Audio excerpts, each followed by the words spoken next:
Ladies and gentlemen, I'm Mark Levin. That was President Reagan in 1984. It's an honor to be back, and I want to thank all the great guest hosts for filling in. I hope you had a wonderful holiday. We'll have a wonderful new year. Man, there's so much going on. I reached a point today where I just had to stop. And then I stop, and then you have this Bannon-Trump thing, which we'll talk about. But I want to go back to Reagan. Let us play this again. Reagan, August 11, 1984. Go. My fellow Americans, I'm pleased to tell you today that I've signed legislation that will outlaw Russia forever. We begin bombing in 5 minutes. We begin bombing in 5 minutes. Was Reagan demented? Was he unfit to be president of the United States? Was he out of control? Was he deranged? No, one of our greatest presidents in American history was also one of our greatest foreign policy presidents in American history, and in fact, without dropping any bomb, he destroyed the Soviet Union. Now, what does this have to do with anything? You know. It's still continuing today, where President Trump tweeted out to the inbred in North Korea, who said, you know, I've got this nuclear button on my desk. The president said, I've got one too, and it's much bigger and more powerful than yours. And of course, the left in this country so hates Trump, as they would hate any conservative in the presidency, as, quite frankly, they seem to hate America. They seem to side with North Korea and Iran a lot more often these days, and I'm going to get to Iran, too.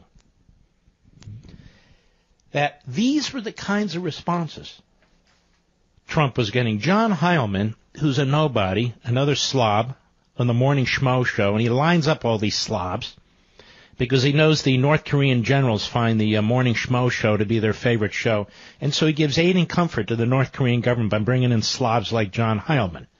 Heilman! Hi, Heilman! Cut 7, go. There's just a whole still connection to normalcy here. For all of our lifetimes, any president of any party who treated threats of nuclear war in any way, in a cavalier way, we've not seen that really from Republicans or Democrats. Let me educate you, you moron. We've had mutual capabilities to destroy other countries. It's called mutual assured destruction, MAD. All the president was doing is making it quite clear to North Korea, don't mess with us. We could obviously blow you off the face of the earth 1,000 times. That threat is always there. The fact that Trump articulated it in his tweet is not something you get worried about or scared about or means he's going to start war. If Donald Trump wanted to start a war, he would have started a war already. He's had ample opportunities with Iran, with North Korea, among others, and he hasn't. He's been totally, fully responsible. Unlike the clown who preceded him, Barack Milhouse Obama, who gives $150 billion on top of $1.7 billion in ransom to the Islamo-Nazi regime in Tehran, which, as I speak, is killing and torturing and maiming and imprisoning its own people. More on that later. Got plenty of time. Then we have Brian Stelter over on CNN, who is becoming a laugh machine, his own laugh machine. Not just because of his looks are bad enough, but because of what he has to say all the time. Cut 8, go. Considering how the new year has started, what does this say about the year? Madness. And I think we should start to call it that, shouldn't we? You know, when President Trump was inaugurated last January, some writers, some columnists like Andrew Sullivan started right away to raise concerns about the president's mental health, about his... Oh, so it's his mental health. Now, this little clown, Stelter, who went to the great Towson State University,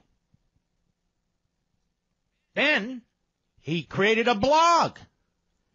So great was his blogs that the New York Slimes hired him. So great was his article, his column at the New York Slimes, that CNN hired him. And you can see why. He's a putz. He's a predictable, empty, moronic putz. May I say with all due respect. Go ahead. office. In the months that followed, we saw Republican senators like Jeff Flake bring these issues up. Oh, they cite Jeff Flake. Well, everybody cites Jeff Flake. If you're a liberal, hack, journalist, phony, you cite Jeff Flake. What next, Bob Corker? Go ahead. Ask about his fitness for office. Bob Corker, another name that comes to mind. Yeah. I think we could apply a test to his 16 tweets today. The test would be, if this were the leader of... Shut up, moron. You think you're so profound. You're not profound. You're imbecilic. Hence, you work at CNN. Then there's Tim Kaine.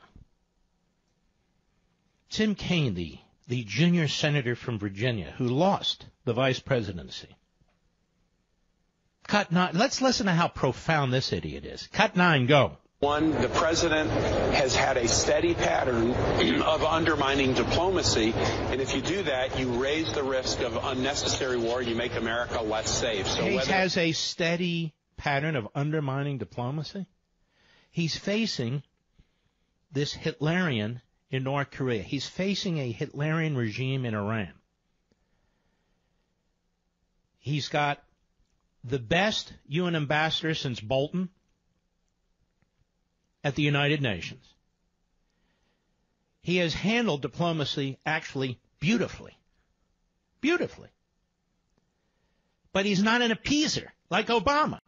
And the Democrat Party is in full appeasement mode. They do not think America should be the only superpower. In fact, they don't believe America should be a superpower at all. You know what they're proposing now in the budget scheme? They insist that if you increase $1 in military spending, you must increase $1 in domestic spending. That's what they're doing now. That's the old Obama trick. They're insisting on it now, or we're going to shut down the government. Shut it the hell down. Shut it down. And make sure members of Congress do not get paid, that they do not get medical care, and not one plug penny is added to their pensions. Shut it down. Because this country doesn't exist to redistribute wealth. This country doesn't exist for a welfare state. And our military is essential. Particularly, there was a report out last week that China will pass the United States as a military power in 20 years. Does that concern anybody? No, apparently not. The Democrats have their agenda, and that's it. The problem you see is Trump. Trump is deranged. Trump is a nut. Trump is this. How do we know? Brian Stelter of Towson State tells us that's how.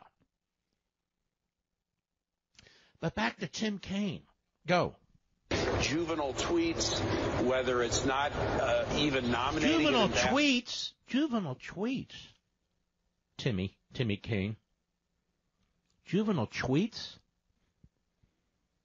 I mean, he's not molesting the interns. You want to talk about juvenile and sick and predatory, that would be Bill Clinton. Juvenile tweets? I happen to think this was a great tweet. That's an awful tweet. Am I alone? Letting the inbred in North Korea, Kim Jong fat boy, letting him know, don't threaten us with your button. We have a button too, and it's a bigger button than yours. Everybody with an IQ over 4 knew exactly what the president was saying. Back to Tim Kaine with an IQ of 3. Go.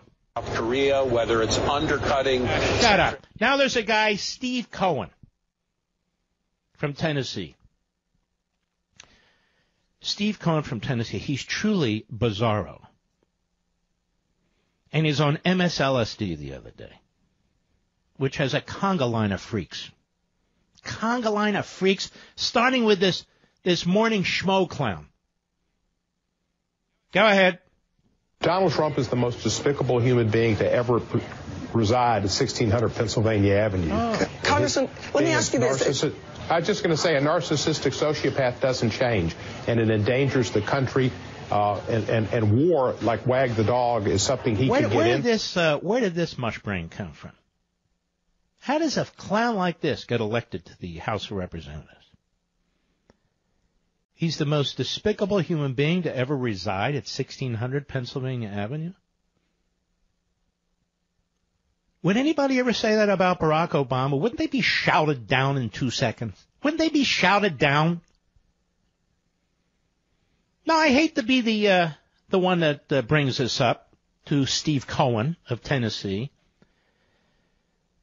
The truth is, when you consider what John Kennedy did in the Oval Office, with an East German spy, with a mobster girlfriend, with a 19-year-old intern, and on and on and on, with the orgies, oh yes, the orgies that took place at the White House swimming pool. I don't know, that's pretty despicable, isn't it? Oh, how dare you mention that? Well, I just did.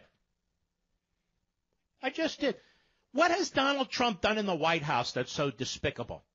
Can somebody please what is so despicable about what Donald Trump has done in the White House? He likes his steak well done with ketchup? Well, who the hell doesn't? So do I. So what's so despicable? What's so despicable? Nothing. Steve Cohen, another clown, another no-name backbencher. Now I want to play for you one more time, as a reminder, what Ronald Reagan said in 1984. One of our greatest presidents, I would count him as number 3. And when it comes to foreign policy, he did what nobody thought was possible. He defeated the Soviet Union. He did not buy into Henry Kissinger and détente. He built up the strongest military on the face of the earth, and he didn't apologize for it. He had real tax cuts across the board, and his emphasis was on individual tax rate cuts across the board, not a single tax increase for a single taxpayer. And he built up the United States military. And they hated his guts, too. What did he say in 1984 that if MSLSD were around and all these backbenchers and nobodies and knuckleheads were around, what would they be saying about Reagan? Keep history in mind. History is our guide. Go. My fellow Americans, I'm pleased to tell you today that I've signed legislation that will outlaw Russia forever. We begin bombing in 5 minutes. Oh, my God. Oh, demented. Oh, my. And then the Star Wars. Oh, his imagination. Oh, this guy's going to cause World War III. Oh, look what Star Wars and what he says about Russia. Oh, and look, now he's got stuff going on in Afghanistan. Oh, in our hemisphere, look what he's done. Grenada. Oh, this guy. And then he's just horrific. And the freedom fighters. I remember. These same leftists would be attacking him, too. There was absolutely nothing wrong with the president's tweet. It's in keeping with Republican presidents, successful Republican presidents of the past. And it sent a signal to the inbred Kim Un-Fat Boy that he needed to hear. Don't threaten us with your button, slob. We got a button, too. And we don't even have to test our missiles anymore. We just know they're very, very precise. We can shoot one right up your ass. I'll be right back. Mark Levin.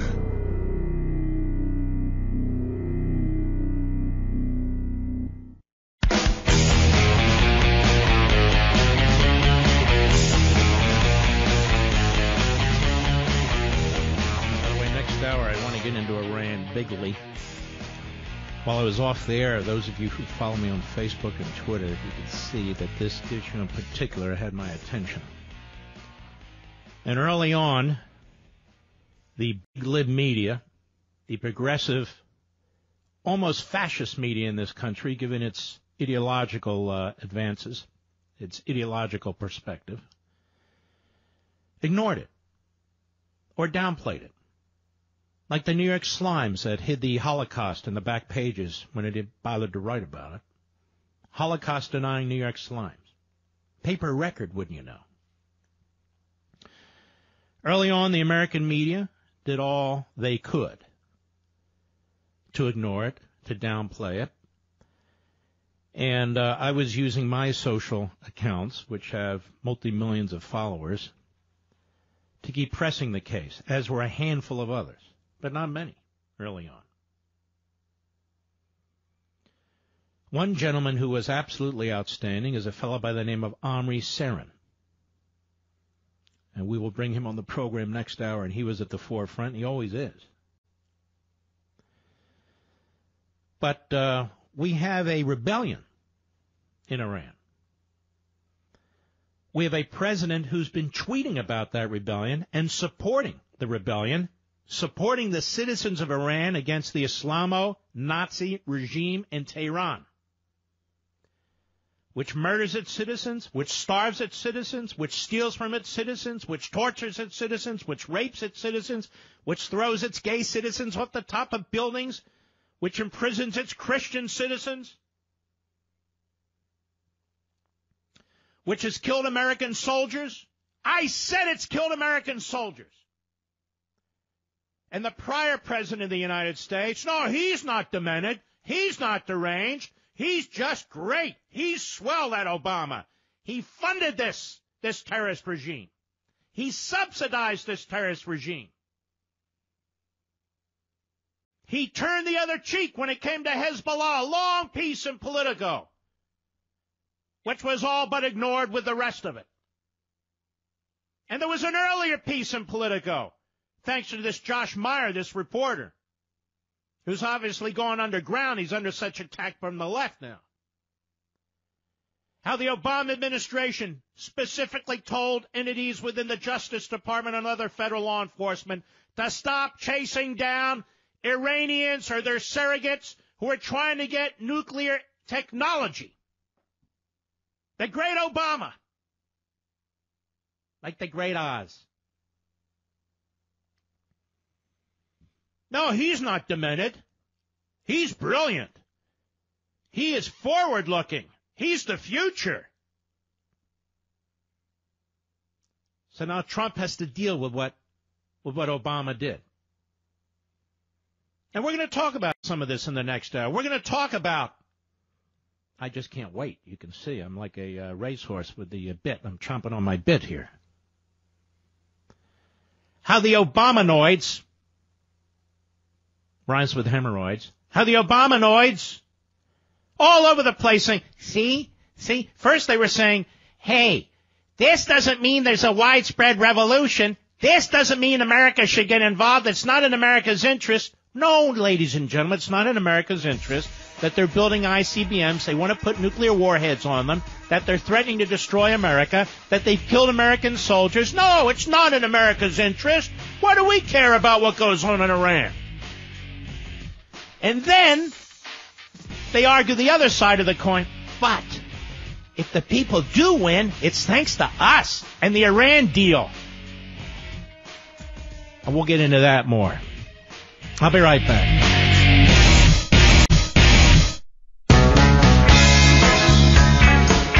More logic than allowed by law.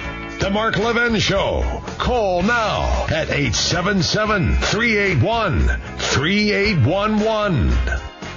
Why are all these officials talking to a liberal book writer? Michael Wolff. I don't get it. Why is Steve Bannon spilling his guts, if these are his actual words and actual thoughts, to this guy Michael Wolff, who's a well-known leftist, who's writing a book about Trump for the purpose of hurting Trump? Why would you talk to a guy like this? Why would you sit down as a former confidant of the President of the United States, for whom you're supposed to have loyalty, and bleed a gut and cough up a lung and say things to him? I don't know if this author was recording. You know, people say, well, I don't know if they actually said these things. If this guy knows what he's doing, he was recording the conversation, but perhaps not. I don't know. Time will tell. And why do you have to say these vile things about a guy's kids? There's not a man in this country who wouldn't defend his children, who wouldn't defend his family against attacks by another man. There's not another man in this country who would. And Donald Trump's not going to. He's not going to put up with it.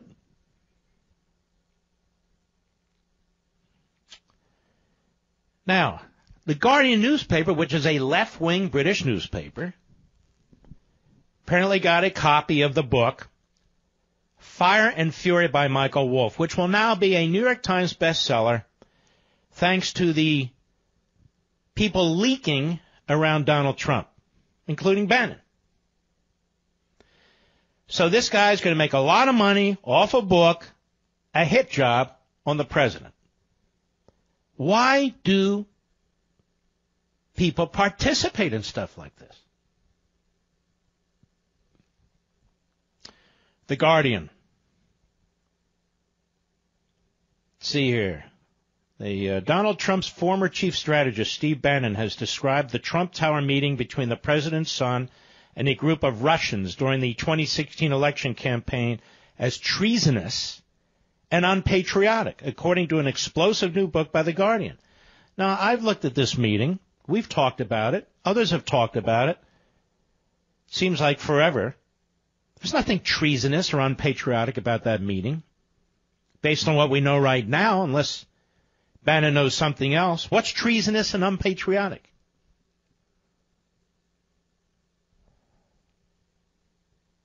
This is according to The Guardian now. I'm just basing it on these reports. Bannon, speaking to author Michael Wolff, warned that the investigation into alleged collusion with the Kremlin will focus on money laundering and predicted they're going to crack Don Jr. like an egg on national TV. Why? Is he involved in money laundering? I mean, this is a pretty scandalous allegation.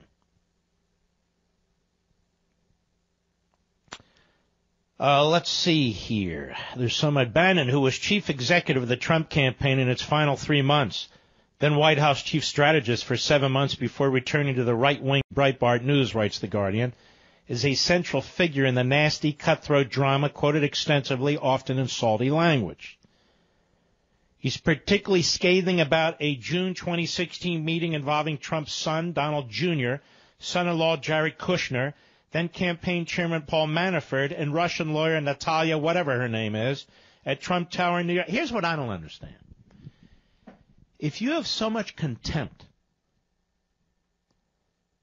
for the president's family and so much contempt for some of his senior advisors and so much contempt for this one or that one, why did you support Donald Trump all this time? Why did you switch from Ted Cruz to Donald Trump? I think it's a fair question. But I don't know what's unpatriotic and treasonous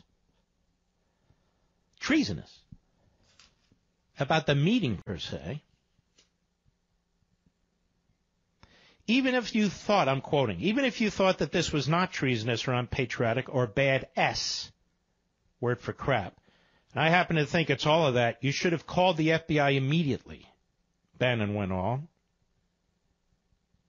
It should have been set up in a Holiday Inn in Manchester, New Hampshire, with your lawyers who meet with these people. Any information, he said, could then be dumped down to Breitbart or something like that, or maybe some other more legitimate publication. I don't understand what this means. Are you talking about covering your tracks with a leak? Is that what that means? I guess so. He says you never see it, you never know it, because you don't need to. But that's the brain trust that they had. You know, this country is facing such challenges with the progressive movement in the Democrat Party, in the courts, in the bureaucracy, in the media, in the culture like Hollywood. This country is facing such great threats from North Korea and Iran and, quite frankly, China and Russia. Why do this? Why participate in this? It really escapes me. Why would you participate in this? And not just Bannon, any of the others who did it. He's a lightning rod, and he's a lightning rod because he wants to be a lightning rod. Now, the president was very angry about this today, as you can imagine, as any father would be,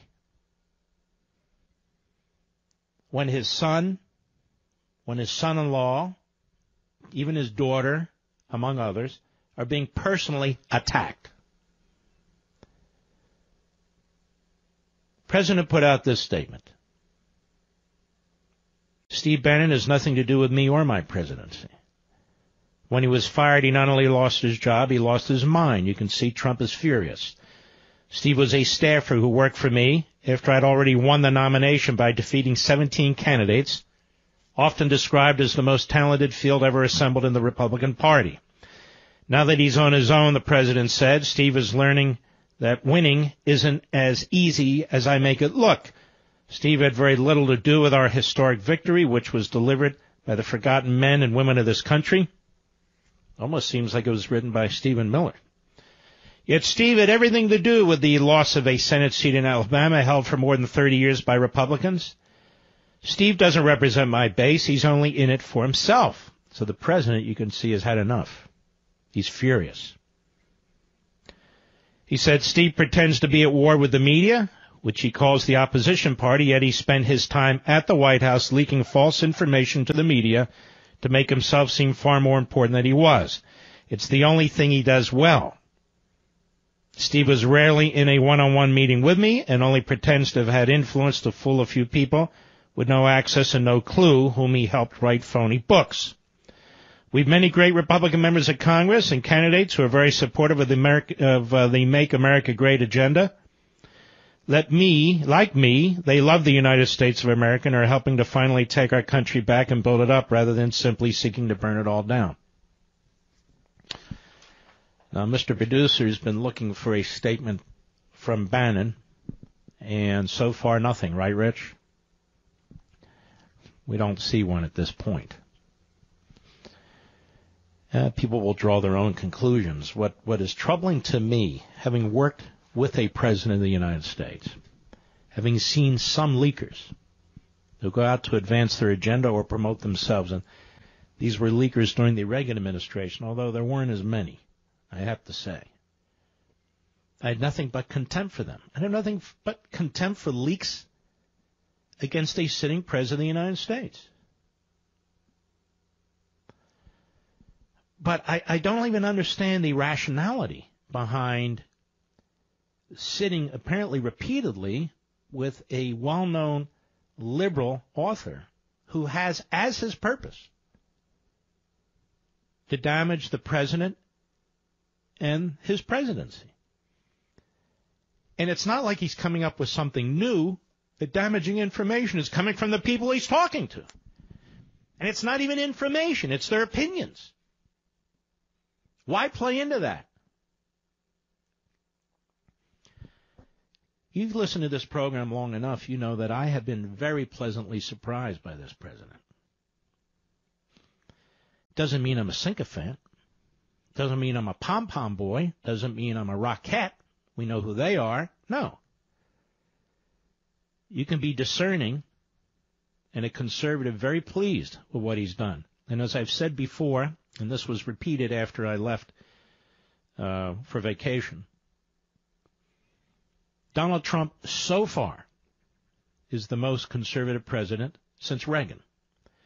Once he starts pushing his $1 trillion infrastructure plan, which is a payoff to mayors and city councils and governors and legislatures that helps them bail out their budgets, which are totally out of control, and using our federal tax dollars to subsidize their works, I will have a strong disagreement with that, as I had a strong disagreement with major aspects of this so-called tax reform plan. But so what? He's not a left-wing kook who has as his purpose the fundamental transformation of America. Look what this president has done on regulations. Look what this president's trying to do on immigration. Look what this president's doing with the federal judiciary. Look what he's trying to do with the Supreme Court.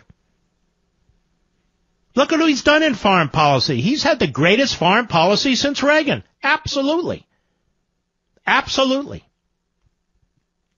The way he's confronting North Korea in a very responsible way, dealing with Iran and that outrageous deal, did something that no prior president in the last 70 years has had the stomach to do, which is recognize Jerusalem as the capital of Israel.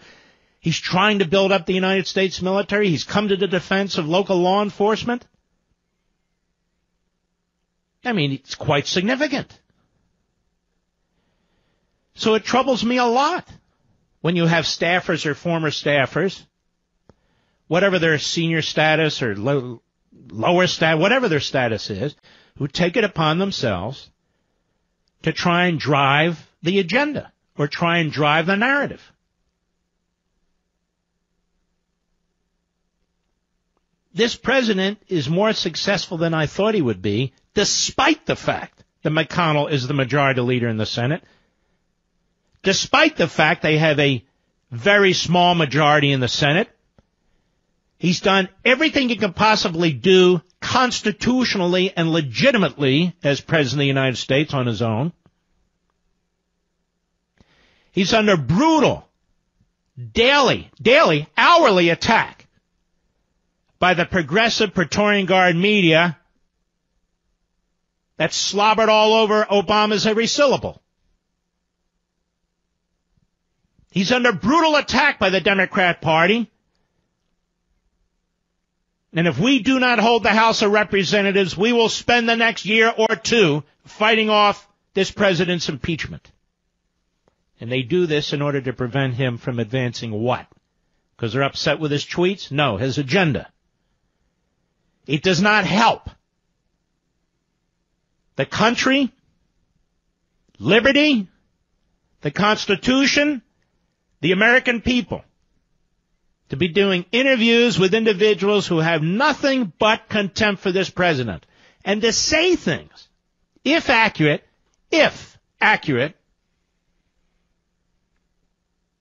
that are really vicious about his family. I'll be right back. Mark Levin.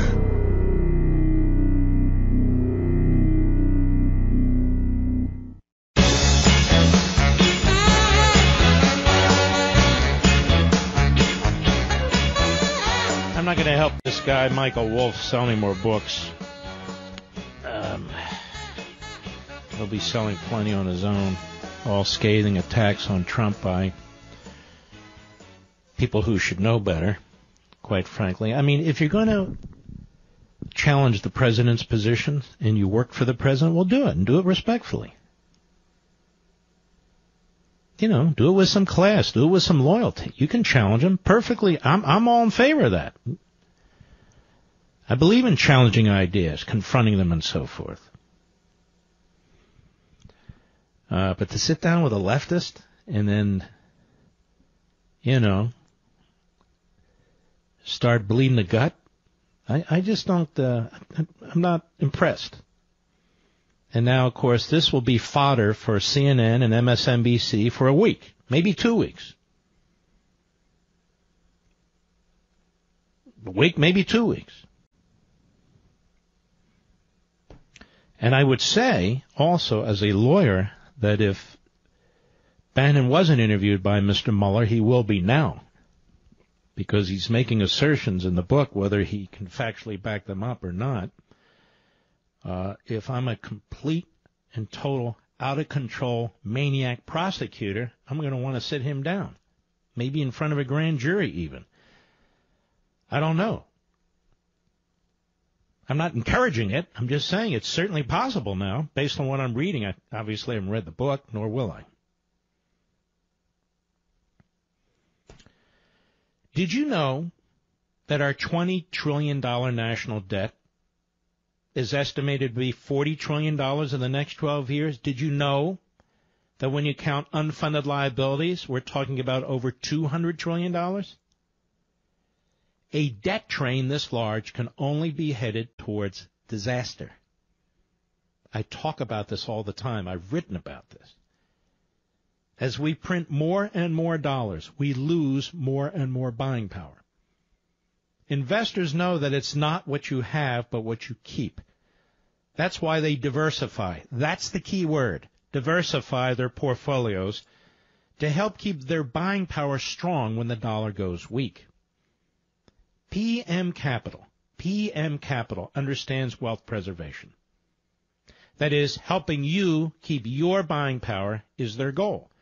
Many investors are diversifying their portfolios and IRAs right now with gold and silver. Don't be caught on the tracks of the debt train disaster. Diversify today. Learn more by claiming your free PM Capital Investor Guide, and listen to this.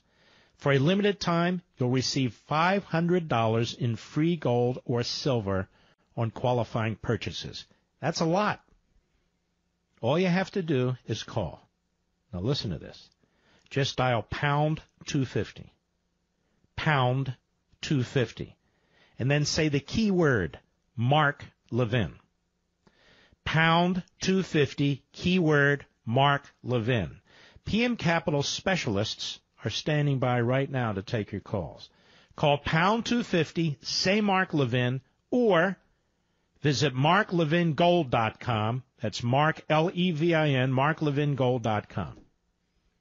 Diversification is the key. Any reputable, responsible, objective, serious financial advisor will tell you the same thing. Diversify. That's the key. That's what I do. But people will make up their own minds. Okay, Pat, Colorado Springs, the great KVOR. Go.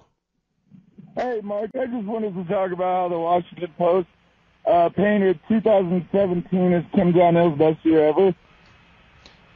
They painted what? They painted 2017 as Kim Jong-il's best year ever. As Kim Jong-il's best year ever? The Washington Post did that? When did they do that? It's on their Snapchat. I'm a teacher, and so I check what the kids look on Snapchat. Yeah. So I don't even know if it made their full post, but this is what the teenagers are reading, and they portrayed a picture of him waving to the crowd and smiling. Well, what can I tell you? Tell me, why were the media so slow to voice the protests against the Islamo-Nazi regime in Tehran?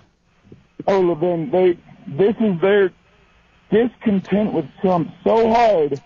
And their love affair with Obama is so strong that, the fact of the matter is that this regime was on its knees, quite frankly, after many of the policies put in place by George W. Bush to strangle it economically. And Obama rolls in there and pulls the sanctions and then funds them. I mean, the guy is, you talk about deranged. I would say Obama was deranged. I'll be right back.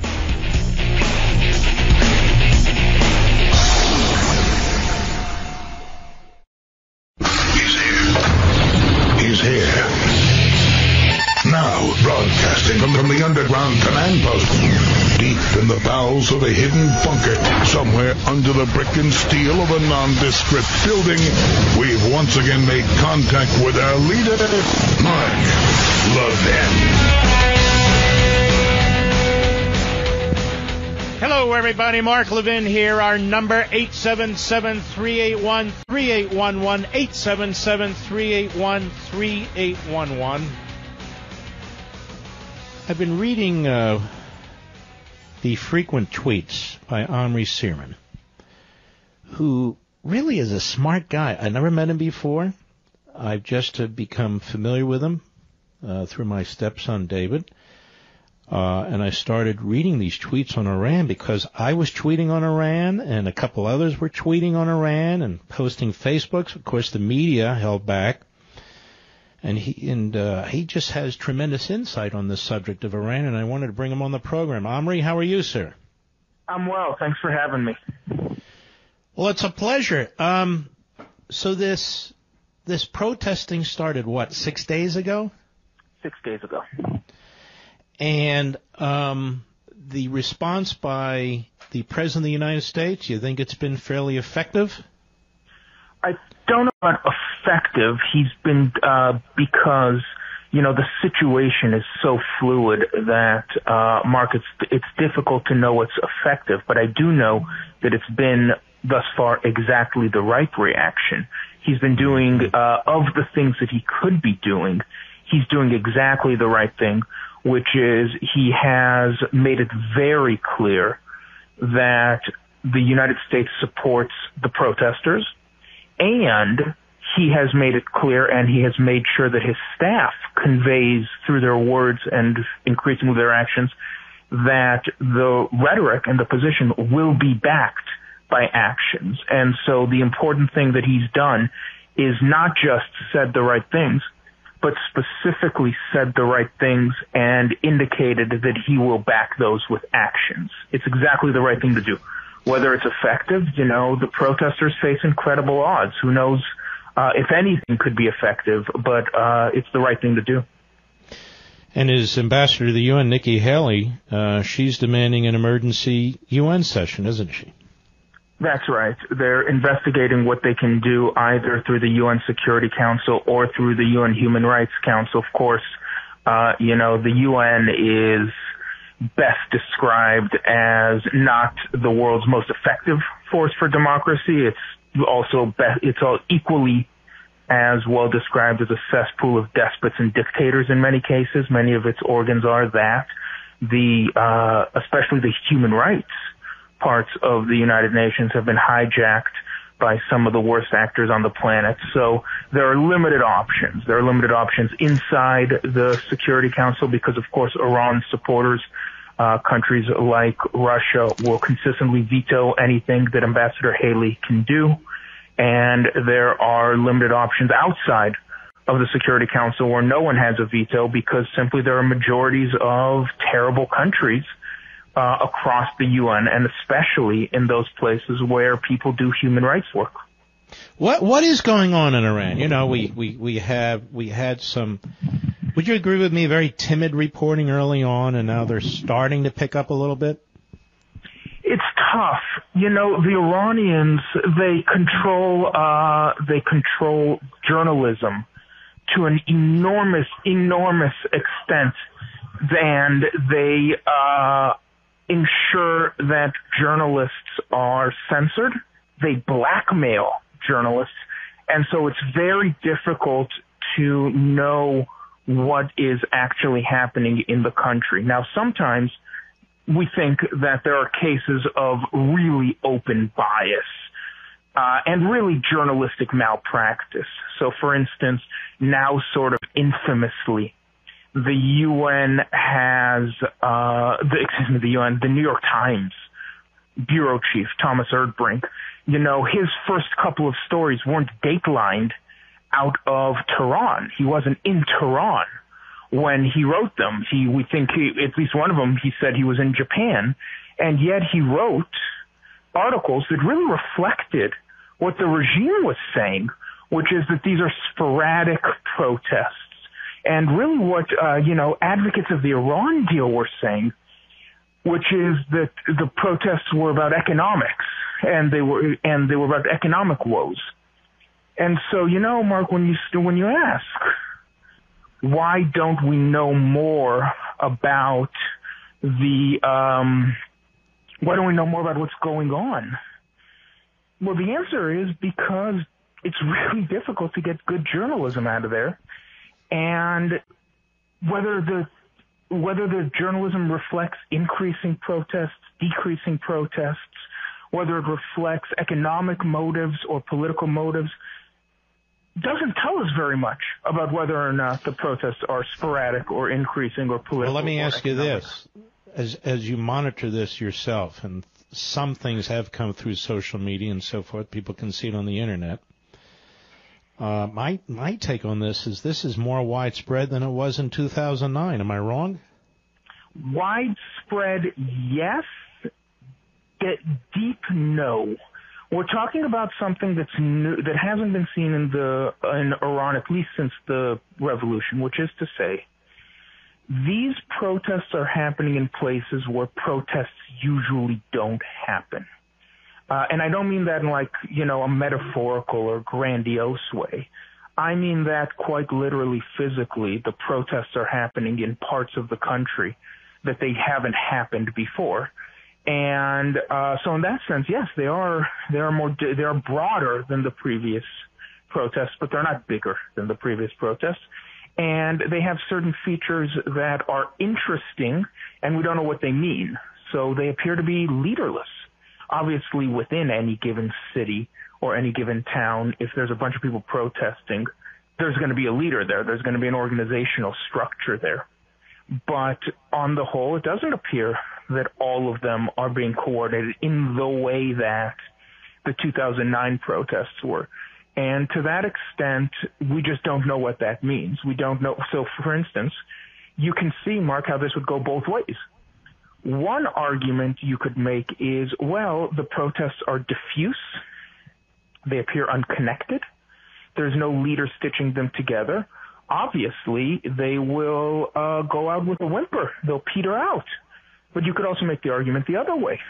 You could say this thing has no center.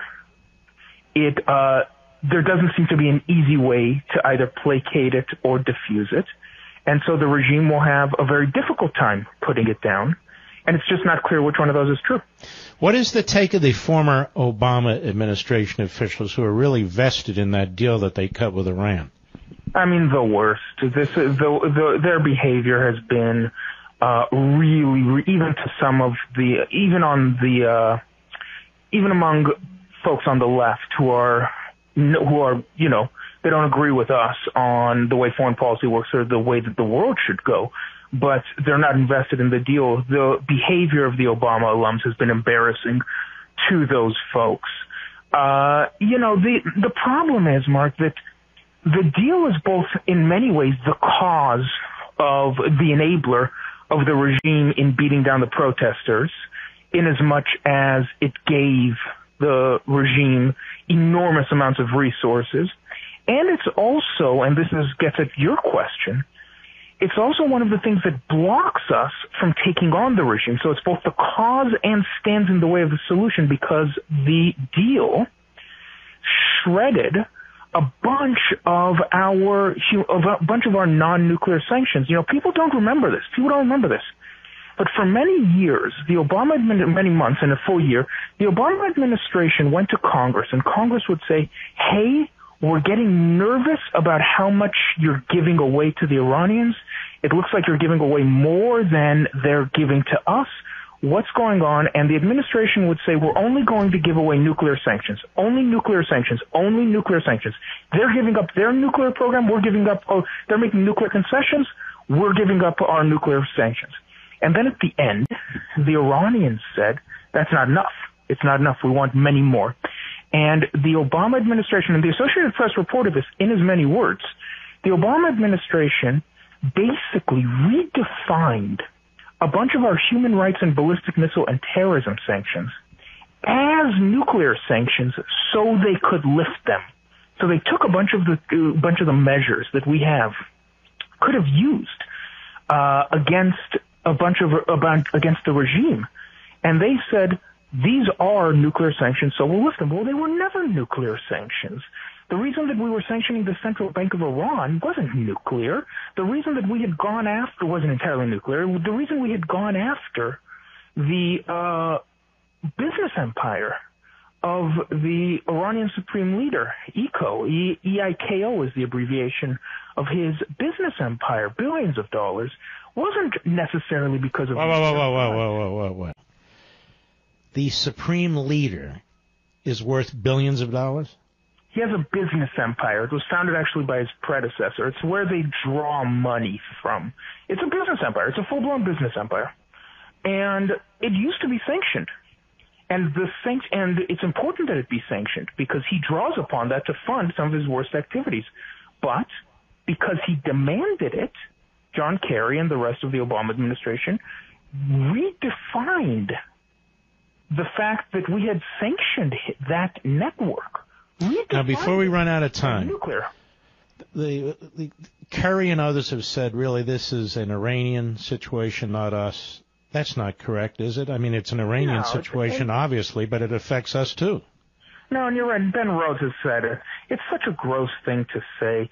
Listen, these guys, to sell their nuclear deal, they convulsed our capital for several months and inflicted basically what still counts as political trauma on Washington, D.C. They unwound our sanctions, the United States.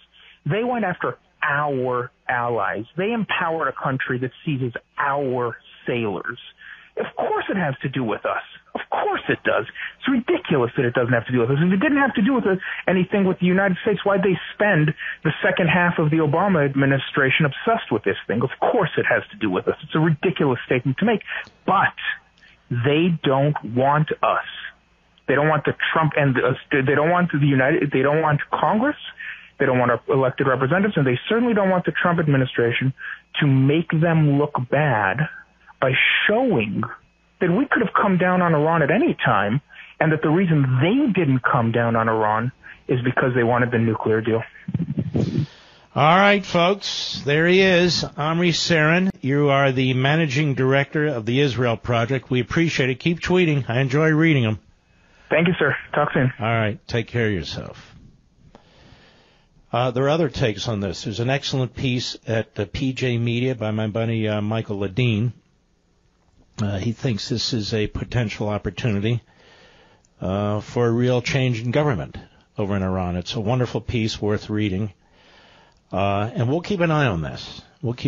John Bolton, earlier today, or maybe it was yesterday, he had some outstanding comments on it as well. I think it's important that the Trump administration keep up the pressure. There are going to be some more decisions they're going to have to make on this Iran deal coming up in the next weeks, I believe. And they should turn the screws. I mean, you normally don't get one opportunity to fundamentally transform a government like this. This will potentially be a second opportunity to do it. I'll be right back. Mark Levin.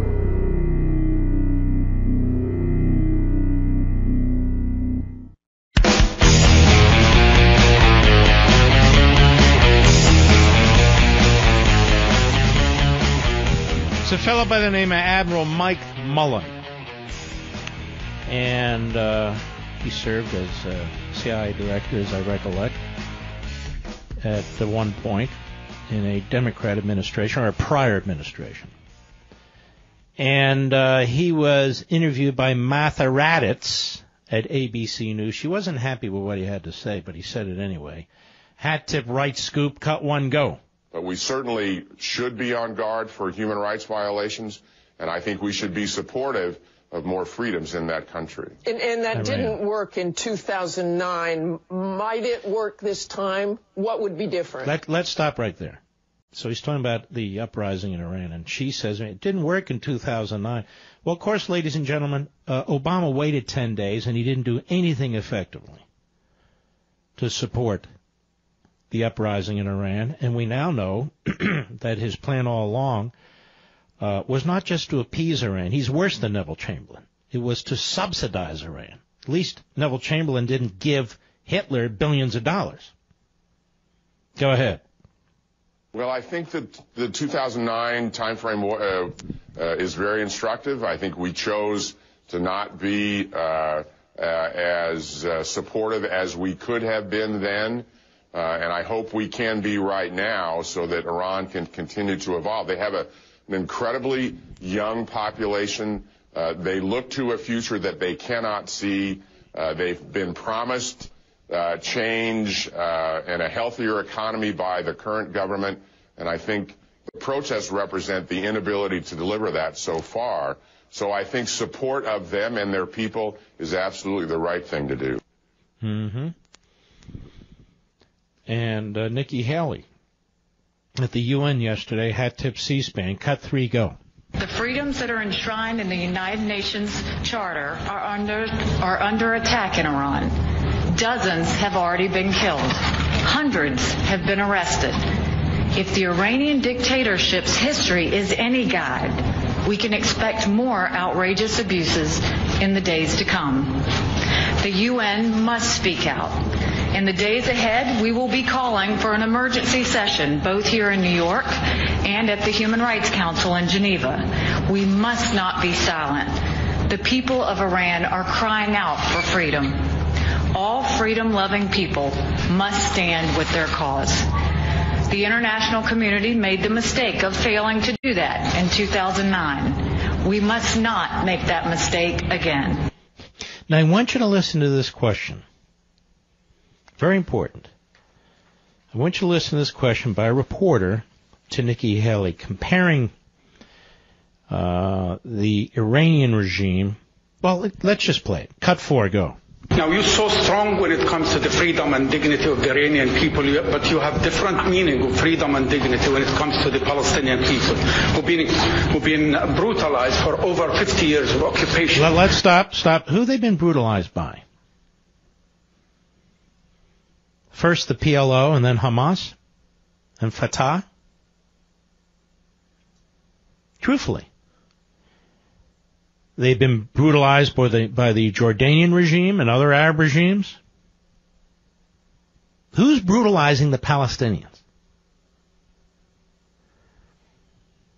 But look how this reporter, quote unquote, is trying to compare the Iranian regime to the Israeli government. Go ahead. Second question related to it. What made you believe that you are on the right side of history when you stood alone in the Security Council against 14 members of the and in the GA 128 countries, you only found countries like Palau and Nauru next to you. What made you believe that? This is it. So now you see what's going on in Iran. Forget about that. It's Israel and the Jews. Go ahead. Right side of history. Thank you very much. I stood proudly, even if I was the only hand in the Security Council, to fight for the will of the people of the United States. They wanted to see the embassy moved to Jerusalem, and we followed through with that. We very much still want to have a peace process. Nothing changes with that. The Palestinians now have to show their will that they want to come to the table. As of now, they're not coming to the table, but they ask for aid. We're not giving the aid. We're going to make sure that they come to the table, and we want to move forward with the peace process. Mm-hmm. The peace process. Sure. Abbas and Hamas, they want their peace process, don't you know? All right, ladies and gentlemen, we shall, what do they say? Move forward. I'll be right back.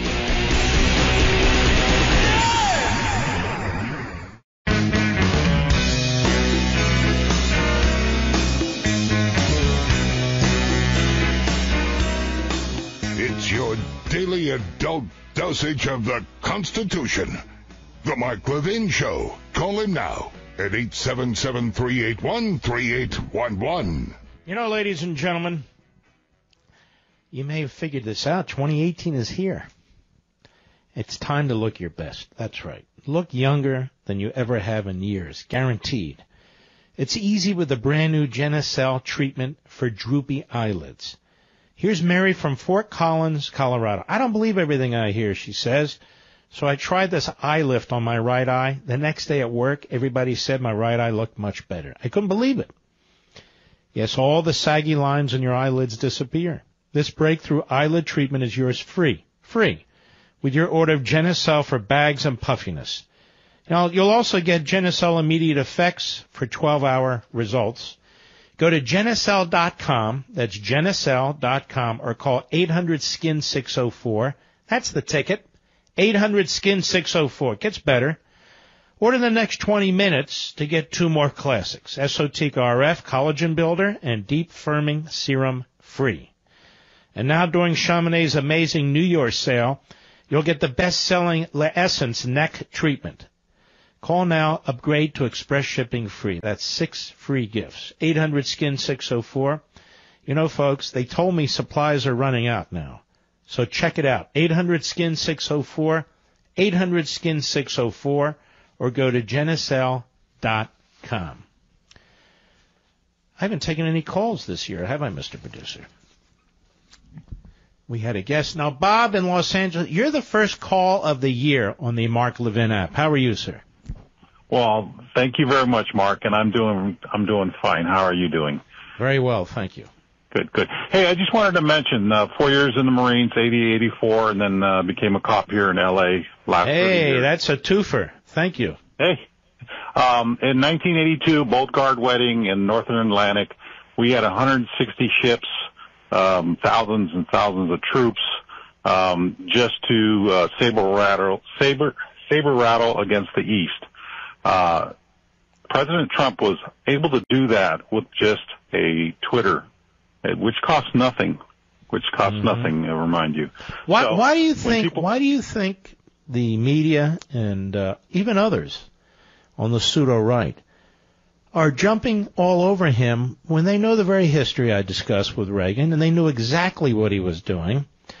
Why do you think have you ever seen anything like this where they take the opportunity to start attacking him as deranged and on and on and on? Have you ever seen anything like this? Never, but it comes from the street level too, Mark. We see it on the streets here in Los Angeles. I mean, we got Artist District here on the east side of L.A. There's murals that say resist, and there's people with red bandanas. I mean, it's crazy. It's the guys. Imagine if the taxpayers of this country resisted. No, we would fall. But see, that's what they want. That's exactly what they're trying to do. But see, us conservatives need to be aware of that. Hey, I also wanted to mention, Mark Tapper mentioned something about the president being paranoid about poison. Is that Jake Tapper, you mean? Hello? What's that? Do you mean Jake Tapper? Jake Tapper, I'm sorry, yeah. And, inadvertently, he called... Whoa. Slow down a second. Poison on his toothbrush. Maybe I ought to go back on vacation, mister. What are you talking about? No, he was referring to the book. There was a quote from the author saying that the president was afraid of being poisoned, so he likes McDonald's. Okay, look. Let me ask you this question, and this is for the whole nation here. Guy writes a book like this. Here's my problem. The guy's trying to turn Trump into an idiot, trying to show that his staff can't stand him, on and on and on. The guy's a liberal. Why the hell would anybody sit down with this guy repeatedly to give him fodder? Well, it's obvious because they just want to make money, and they want to destroy our country. No. You're moving too fast for me. But I'm asking you a question, Bob. The people who sit down with him and give him the fodder are not making money. They are giving him ammunition to attack the President of the United States. Why do you think they're doing that? Well, it's obviously for this person it was personal. It was personal. I mean, it's exactly right. He got spited. He got fired. He didn't like it, and this was his way of getting back at somebody. But apparently he was still in the White House. Oh, I didn't know that. But it can still be personal, right? Yeah, it is personal. But look up that soundbite from Jake Tapper and put it on your radio show, because if I was the CEO of McDonald's... another producer. All right, thanks for your call. Jake Tapper, I don't even want to chase it down. Who cares? I don't even care. What are we going to do, hawk this book now? No, I don't think so. I mean, I'm reading over the holiday that China is going to surpass us in 20 years militarily. They continue to steal our technology. They continue to threaten us and our allies.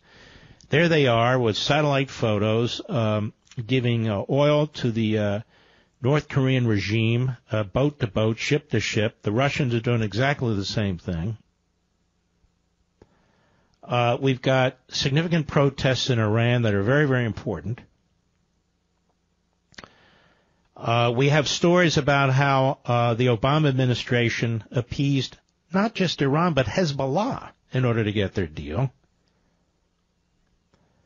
And now this book, we're supposed to talk about this book day in and day out, right? Well, that's not going to happen here. Let's go to Bardia, if I'm pronouncing that correctly. Dallas, Texas, the great WBAP. How are you? I'm okay, Mark. How about you? Very well, thank you. We've been a part of opposition against this government since years and years ago, and this started it back, as you said, in 2009, and the people were shouting in the street and asking Obama, are you with us or with the government? So, like you said, Obama didn't say anything about 10 days, and I even heard that Khamenei was leaving the country with the plane, and then he got ordered to stay back, so he didn't help the people back. That's why now, since the Trump become the president, and from the beginning, United Nations, he back up the people, that's what the people rise up again. And whoever's saying that he's making a mistake, that's totally wrong. And the demonstration in there right now is a lot deeper, and the people shouting, and they want to change the government. Last time was only about the election. That's all it was.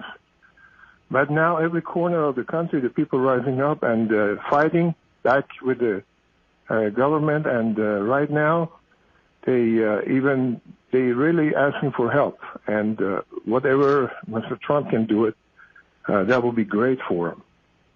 All right, my friend. No, I appreciate your call. I think you're quite right. Tim, Glastonbury, Connecticut. Go right ahead, sir. Mark Levin, how are you, sir? I'm a little chilly, but other than that, I'm fine. Thank you. Yeah, it's very chilly here, too. I just wanted to let you know that Santa was very good to me this year. My wife and my kids got me all your books. Wow. And I just finished, the first two that I read was Liberty and Tyranny and Plunder and Deceit. And my God, I loved them. Absolutely love the books. And I'm just starting Rediscovering Americanism. And let me just say, you are the most articulate writer, commentator, and you're extremely conservative, and I love you. And I've been a listener for only a year, but you think like I do. I just can't articulate the way you do. And I'm totally, for us to win this battle and win our country again, the roadmap that you've put in your book, I'm trying to do that. And my New Year's resolution on Facebook was that I was going to post conservative views from you and from Breitbart on a daily basis to try to win one leftist at a time. Win one leftist over. Well, Tim, I want to thank you very, very much. I appreciate that. And you're in Connecticut, so you better do everything you can to stay warm up there, sir. And you got the books. Just don't burn them. Just read them. And I much appreciate it. God bless you, sir. At New Year's, we were at a friend's house. Man, the food was unbelievable. Our buddies Teddy and Linda.